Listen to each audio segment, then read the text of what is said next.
Glória ao nome do Senhor. Amém, igreja?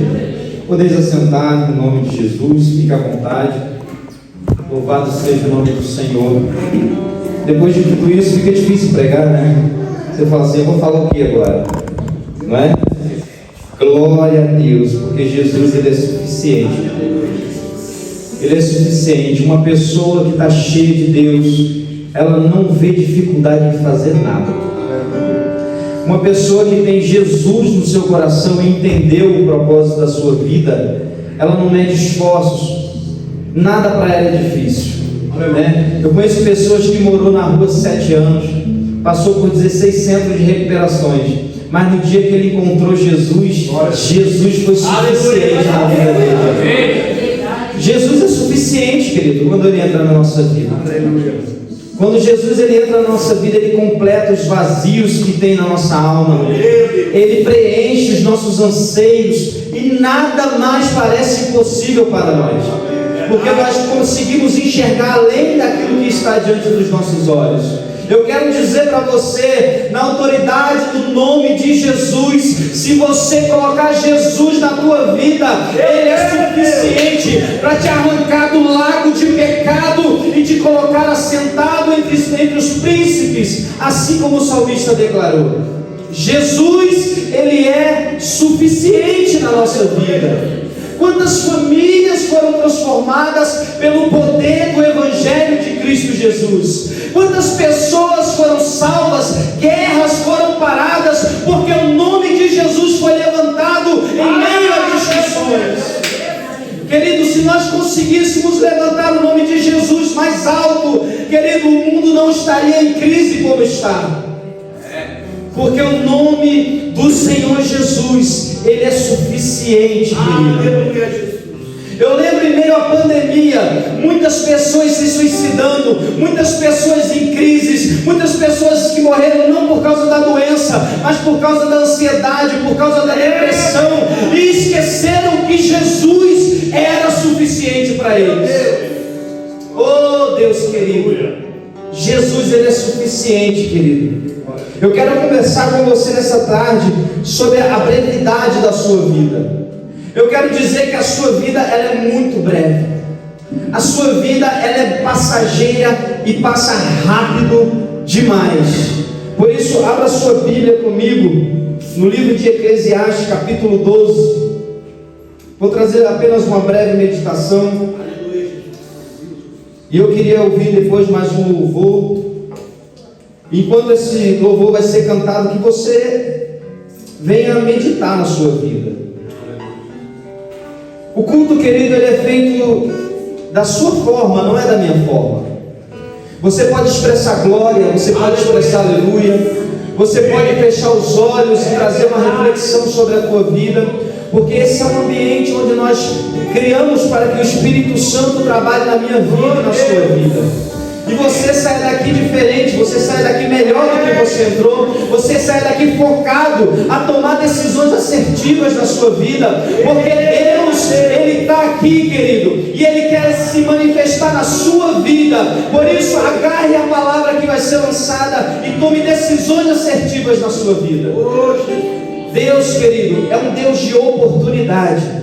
E hoje nós temos oportunidade de ouvir um conselho do céu e tomar uma decisão que pode mudar a trajetória da nossa vida. Eu vou ler esse texto e eu quero que você preste muita atenção, para que você entenda aquilo que o Espírito Santo vai falar com você nessa tarde. Amém? Eclesiastes capítulo 12, versículos 6 e 7. Louvado seja o nome do Senhor. Diz assim: lembre-se dele, está falando do seu Criador, antes que se rompa o cordão de prata, ou se quebre a taça de ouro, antes que o cântaro se despedace junto à fonte, a roda se quebre junto ao poço, o pó volte à terra de onde veio, e o espírito volte a Deus que o deu. Meu Jesus. Sim, lembre-se dele, antes que se rompa o cordão de prata, ou se quebre a taça de ouro, antes que o cântaro se despedace despedace junto à fonte, a roda se quebre junto ao poço, o pó volte à terra de onde veio, e o espírito volte a Deus que o deu. Louvado seja o Senhor por esta palavra, querido. Ontem nós tivemos um dia especial aqui. Aleluia. Nós conversamos à noite, eu e a minha esposa, e a gente falou que poderia ter sido menos corrido. Nós poderíamos ter adiado algumas coisas e simplesmente focado naquilo que ia acontecer no dia de ontem. Mas mesmo nas nossas falhas, ainda foi bom. Foi bom, foi agradável, né? E uma das coisas que nós tivemos ontem, além dos 2 batismos, foi falar com os homens. E o Mendes falou que a palavra estava corroendo no seu corpo, no seu coração ainda. Nós falamos ontem a respeito de legado, como foi falado no início do culto. E eu fiz 2 perguntas. A primeira foi o que nós recebemos dos nossos pais. E a segunda foi o que nós vamos deixar para os nossos filhos ou para a nossa geração. E meditando nesse texto, linkando com esse texto de hoje, eu estava refletindo, não era somente naquilo que nós recebemos de ontem, não somente naquilo que nós vamos deixar para o amanhã, mas aquilo que nós estamos fazendo hoje.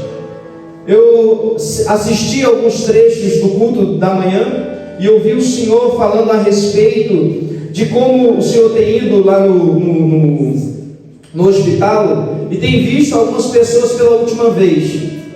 E eu fiquei pensando na brevidade da nossa vida e a respeito daquilo que nós estamos fazendo hoje, porque o que nós fazemos hoje é que vai determinar para onde nós vamos ou o que nós vamos deixar para a nossa geração.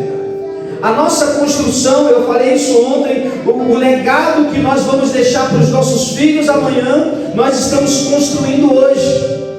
E o texto que nós acabamos de ler está falando sobre a brevidade da nossa vida. Salomão, ele está escrevendo Eclesiastes na sua velhice e dizendo para os jovens: lembrem do seu Criador nos dias da tua juventude. Hoje nós temos vigor físico, hoje nós podemos caminhar, nós podemos falar, mas a verdade é que cada dia que passa, nós ficamos mais velhos, nós ficamos mais cansados, nós ficamos mais fadigados. E o que nós estamos fazendo para que nós, quando chegarmos à nossa velhice, nós tenhamos prazer nele? Ou pior, e se nós não chegarmos à nossa velhice? Aqui nesse texto ele vai dizer que assim como o cordão de prata se parte e a taça de ouro é quebrada, assim é a nossa vida.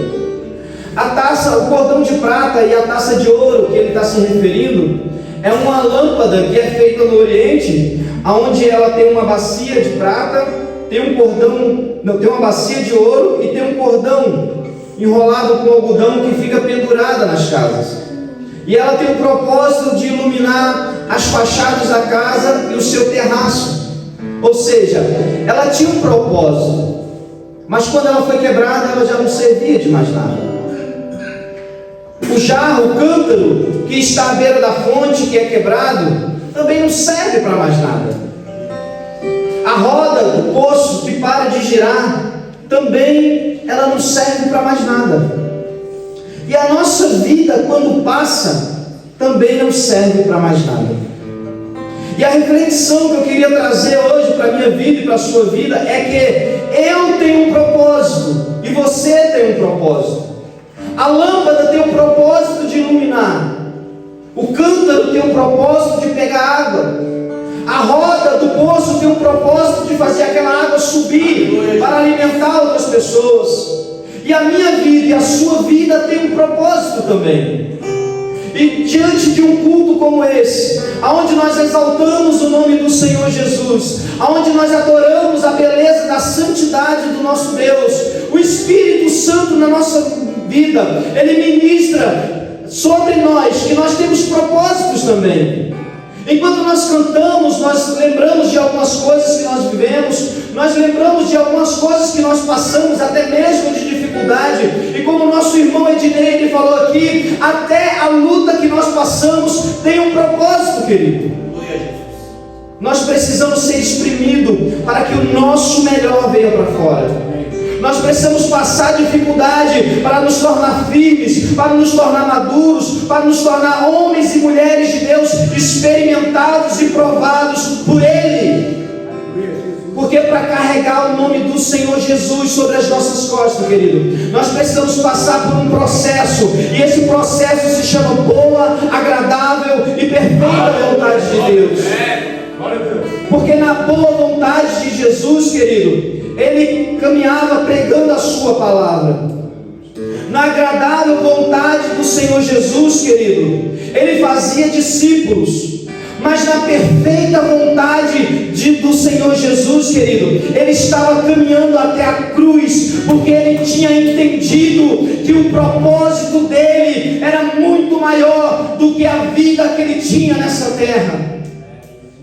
O propósito que Deus tem para a minha vida e para a sua vida, o legado que Deus quer deixar através da minha vida e da sua vida, é maior do que o tempo que nós temos vivido nessa terra. Por isso eu quero declarar na autoridade do nome de Jesus: faça valer a pena a sua vida, faça valer a sua vida a pena, em nome de Jesus.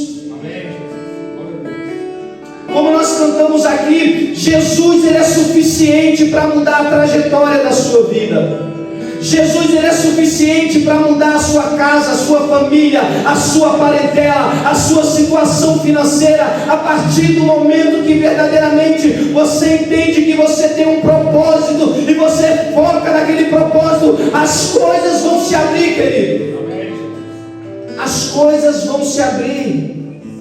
Dias maus só servem para você se lembrar dos dias bons. Dias maus só servem para você ter certeza e valorizar os dias bons da sua vida. Por isso eu quero dizer para você: a sua vida é breve. Faça ela valer a pena. Faça ela valer a pena. Eu tenho repetido muitas das vezes aqui neste lugar: não se contente com apenas um culto. Não se contente apenas com a reunião. Mas a palavra que o Ednei leu foi Josué dizendo assim: Deus falando para Josué: pega a minha lei e aplica ela, medita nela de dia e de noite, vive sobre a minha lei, porque você vai ser próspero e você vai ser abençoado. É engraçado, querido, porque a terra de Canaã já era do povo. Deus já tinha entregado ao povo, mas o povo teve que se apossar dela. O povo teve que trabalhar nela, o povo teve que arar ela, o povo teve que fazer acontecer as palavras que Deus tinha declarado sobre a vida delas. Então nós recebemos palavras de Deus aqui, nós recebemos direcionamentos de Deus aqui, mas nós temos que sair daqui para fora e começar a colocar em prática aquilo que nós aprendemos. Ei, papai, eu quero ler um versículo aqui para você que diz assim, Eclesiastes 9:10: tudo que vier às suas mãos, faça, oh Deus, porque com toda a sua força, pois na sepultura para onde você vai, não há atividade nem planejamento, não há acontecimento nem sabedoria. Eu vou ler de novo para você entender. Tudo que vier às suas mãos para fazer, faça com toda a sua força, pois na sepultura para onde você vai, não há atividade nem planejamento, não há conhecimento nem sabedoria. Tudo que vier à sua mão, faça com toda a sua força, com todo o seu foco, com toda a sua determinação, porque para onde você vai, querido, na sepultura, lá não vai ter o que fazer, você só vive uma vez. Então faça valer a pena, corrija os erros do passado, foque no futuro, porque Deus tem o melhor para a sua vida. Nós não podemos mudar o passado não, querido, mas o que nós fazemos hoje, nós podemos determinar o nosso futuro. Por isso pense no seu futuro daqui para frente, pense na sua casa daqui para frente e viva de acordo com a palavra de Deus, para você ser próspero, rico e abençoado nessa terra. Oh Espírito Santo, Deus te convida para viver o hoje, porque o amanhã pertence a Ele. A palavra de Deus, ela nunca nos instrui a ficar planejando o futuro. Não que nós sejamos irresponsáveis e não planejar, mas primeiramente nós vamos praticar aquilo que está sobre as nossas mãos. Não espere para amanhã, querido, o que você pode fazer hoje. Jesus, ele vivia todas as fases da sua vida com intensidade. Quando ele tinha que estudar, a Bíblia diz que ele crescia em graça e em conhecimento diante de Deus e diante dos homens. Quando ele iniciou o seu ministério, querido, ele não ensinou falando qualquer coisa, não. Ele falava como quem tinha autoridade, porque ele se reunia no meio dos sábios e começava a introduzir aquilo que Deus já tinha colocado sobre a vida dele. Por isso, em nome de Jesus, se você tem uma palavra de Deus, comece a colocar em prática. E se você não tem, eu quero dizer para você, a Bíblia tem 8.810 promessas para a sua vida, e as promessas de Deus são para que você coma o melhor dessa terra, para que você viva o melhor dessa terra, para que você seja luz por onde você passe. Deus, querido, quer que você tenha vida e vida com abundância nessa terra, mas para isso, querido, você tem que viver as fases. Você tem que viver as fases, e as fases são processos que nós vamos viver. Mas eu quero te dizer que nenhum processo e nenhuma fase dessas que nós vamos passar, ou que nós estamos passando, vai te matar. Pelo contrário, ela vai te fortalecer, ela vai te deixar firme, e ela vai firmar os seus pés na rocha que é o Senhor Jesus. Por isso, querido, continue. Deixa um legado para a sua casa. A Bíblia diz que a memória do justo ela é lembrada, mas a do ímpio ela é esquecida. Faça com que os seus filhos, os seus netos se lembrem de você nessa terra, como um homem de Deus, como uma mulher de Deus, como alguém que fez a diferença. Transfira uma herança, transfira um legado para a sua família. Não se trata só de recursos, recursos é consequência. Eu quero dizer para você, introduza a palavra de Deus no coração dos seus filhos, porque quando eles forem adultos, eles não vão se desviar do caminho do Senhor. Aleluia. Quando eles forem velhos, eles vão agradecer pelo pai e pela mãe que tiveram. Aleluia. Em nome do Senhor Jesus, querido, busque aplicar a lei do Senhor na sua vida. Busque aplicar a palavra do Senhor na sua casa. Busque aplicar a palavra do Senhor no ambiente em que você trabalha, porque eu tenho certeza, querido, que Deus, Ele dá pão para o que come, Ele dá semente para o que semeia. E se você está saindo como um semeador, eu posso dizer que pode ser que a primeira semente ela não dê fruto, a segunda pode não dar fruto, a terceira também não pode dar fruto, mas eu tenho certeza que a primeira que der fruto, o fruto que desce, querido, vai ser acima de 30, vai ser acima de 60, vai ser acima de 100 por um sobre aquilo que você está semeando. Por isso, semeie, querido. Seja um semeador do céu nessa terra. Deus recompensa todo aquele que semeia. Salmo 126 diz assim, que aquele que semeia com lágrimas, quando ele volta colhendo os seus frutos, ele volta com alegria. Há um processo de dor na semeadura, mas a alegria para quem semeou, a alegria de colher, porque nós só podemos colher aquilo que nós plantamos. A vida é muito breve, querido, muito breve. Recebi a visita de um amigo meu hoje, e nós estávamos conversando a respeito da nossa amizade, como que ela já se arrasta por quase 5 anos, desde que nós chegamos em Portugal e nós conhecemos. Nós criamos uma aliança de irmão. Ele ora por mim, eu oro por ele, ele me ajudou, eu ajudei ele. E hoje ele estava vendo meus filhos e a gente conversando como que o tempo passa rápido. Sabe o que é interessante? Ele tem um sonho e um propósito de ir para os Estados Unidos. Ele mora na França. E eu perguntei para ele como é que está esse plano, como é que está esse projeto. Ele, cara, eu estou focado como nunca antes. E eu estou sentindo que está mais próximo do que eu imagino. E para você viver o seu sonho, você vai ter que renunciar a algumas coisas, querido. E eu fiquei meditando a respeito de quanta renúncia que aquele homem está fazendo para alcançar o seu objetivo. Eu estou falando de algo natural, mas pensa no seu sonho nessa tarde. Pensa naquilo que você almeja para a sua casa, para a sua família, para a sua parentela. Pensa naquilo que você quer viver daqui a 10 anos, daqui a 5 anos. E começa a fechar os olhos e botar diante de Deus: Deus, eu estou focado naquilo que eu quero viver, e se o Senhor me permitir, eu não vou me desviar nem para a direita nem para a esquerda, e eu vou viver aquilo que o Senhor tem para a minha vida. Pensamento de paz, querido, e não de guerra, diz o Senhor que Ele tem para você. Ei, o Espírito Santo está dizendo que tem uma palavra que já foi liberada sobre a sua vida. Só basta você andar sobre esta palavra. E você está dizendo assim: é sobrenatural andar sobre esta palavra, mas sobrenatural é andar com Jesus, querido. Andar com Jesus é algo sobrenatural. Nós não podemos andar sobre as águas e ficar distraído com o vento. Nós não podemos andar distraídos, querido. Coloca foco, coloca data para você começar o seu projeto. Olha aí, Jesus. Coloca data para dizer assim: eu vou começar a data X e eu vou terminar a data X. Porque Deus, querido, a Bíblia diz que Ele te ajuda e te fortalece. Mas você tem que ser forte e corajoso. A Bíblia diz que o reino dos céus é tomado por violência, e só os violentos se apoderam dele. Está na hora de você sair da sua casinha religiosa.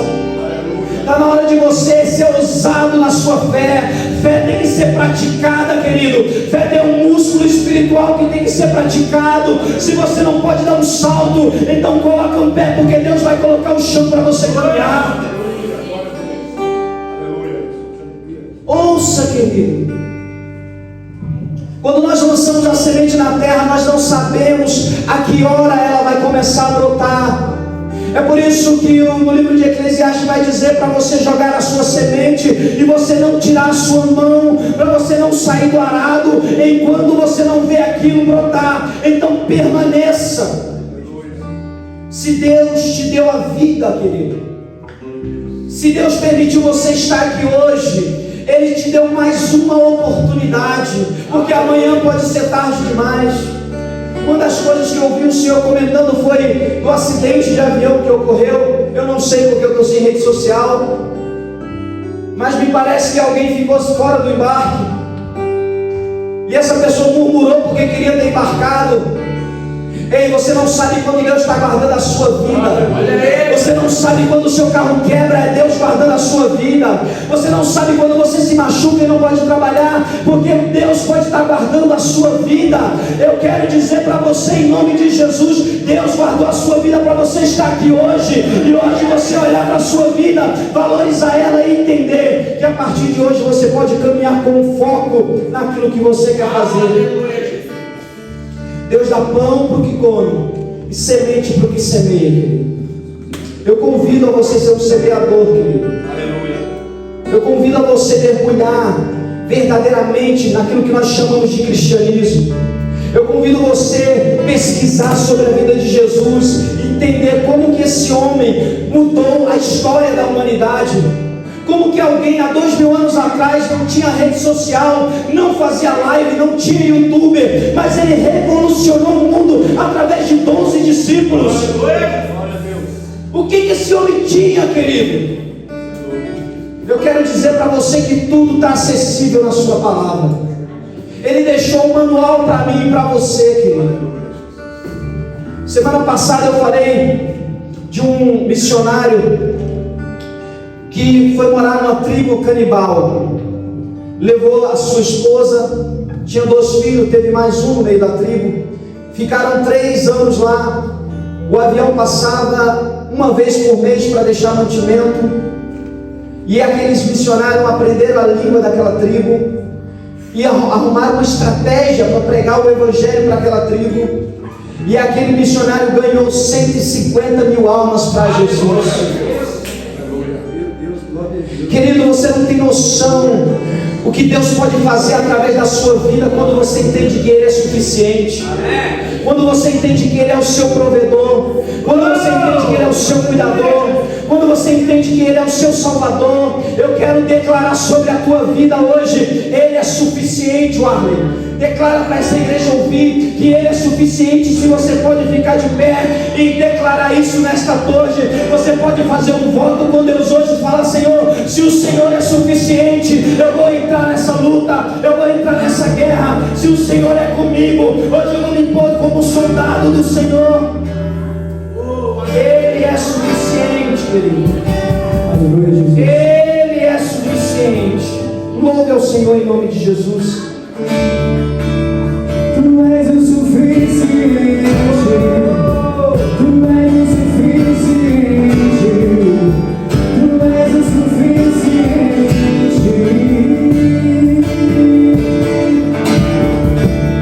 Tu és o suficiente, Deus. Tu és o suficiente. Tu és o suficiente.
Querido, uma pessoa que entende a brevidade da vida, ela prioriza as coisas.